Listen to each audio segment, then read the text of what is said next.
నమస్కారం. RTI 9 news కి స్వాగతం. సంగారెడ్డి జిల్లా సదాశివపేట పట్టణంలో ఈరోజు సిఐ మహేష్ గౌడ్ ఆధ్వర్యంలో డ్రగ్స్ కంట్రోల్ అవగాహన సదస్సును స్కూల్ విద్యార్థులతో భారీ ఎత్తున సదాశివపేట పట్టణంలో ర్యాలీ నిర్వహించడం జరిగింది. RTI 9 news Sangareddy division incharge Manne Mallesham.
International day against drug abuse and illicit trafficking.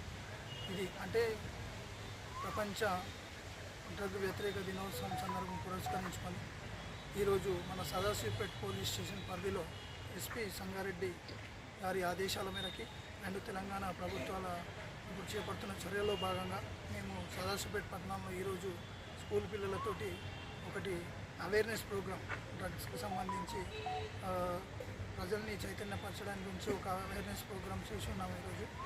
దీనికి ముఖ్య ఉద్దేశం ఏంటంటే ప్రస్తుతం మీ అందరికీ తెలుసు సమాజంలో డ్రగ్స్ సరఫరా అమ్మకాలు తారాస్థాయికి చేరుకుంటున్న తరుణంలో ప్రతి ఈ ఊరికి స్కూల్ లెవెల్ వరకు చేరుకుంటున్న దశలో రేపు సమాజము అండ్ స్కూల్ భవిత యువత ఇలా యొక్క భవిష్యత్తు దాని మీద సమాజం యొక్క పరిస్థితి ముందు మనుగడ ఎలా సాగుతుందో అనే ఒక దానిపైన తెలంగాణ ప్రభుత్వం ఒకటి కఠిన చర్యలకి దీని మీద ప్రత్యేక దృష్టి సారించి డ్రగ్స్ రహిత సమాజం సృష్టించే భాగంలో ప్రతి ఒక్క చర్యలు తీసుకోవాలని గవర్నమెంట్ నుంచి ఆదేశాలు జారీ కావడం జరిగింది. దాంట్లో భాగంగా ఈ డ్రగ్స్ సరఫరా చేయడము, అమ్మడము, కొనడము, ఇట్లాంటి ఏ కార్యక్రమం చేసినా కూడా కఠిన చర్యలు పోలీస్ పరంగా మేము కేసులు పెట్టడంతో పాటు నేరస్తుల్ని బ్యాండ్ ఓవర్ చేయడము, దీనికి సంబంధం ఉన్న వాళ్ళని అందరినీ కూడా కేసులో పెట్టి కోర్టులను ప్రొడ్యూస్ చేయడము. అదేవిధంగా అది ఒక భాగం అయితే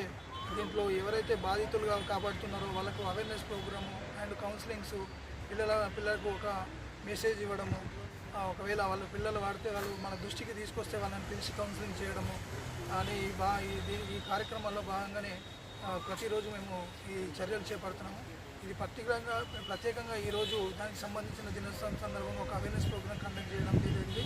అందరు కూడా మేము మెసేజ్ ఇస్తున్నది ఏంటంటే ఎక్కడ ఎలాంటి ఇన్ఫర్మేషను ఈ డ్రగ్స్కి సంబంధించి, గాంజాకి సంబంధించి, ఇంకా ఈ మత్తు పదార్థాలకు సంబంధించి అమ్మడము, సరఫరా, నిల్వ ఏదున్నా కూడా దయచేసి అందరూ కూడా పోలీసు సహకారం అందించి ఒక డ్రగ్స్ రహిత, ఈ మాదక ద్రవ్యాల రహిత సమాజంగా మనం దాంట్లో తోడ్పడాలని ప్రతి ఒక్కరిని కోరుకుంటూ మీడియా మిత్రులకు కూడా దీని ద్వారా ప్రజలకు మెసేజ్ చేయాలని కోరుకుంటూ ముగిస్తున్నాం.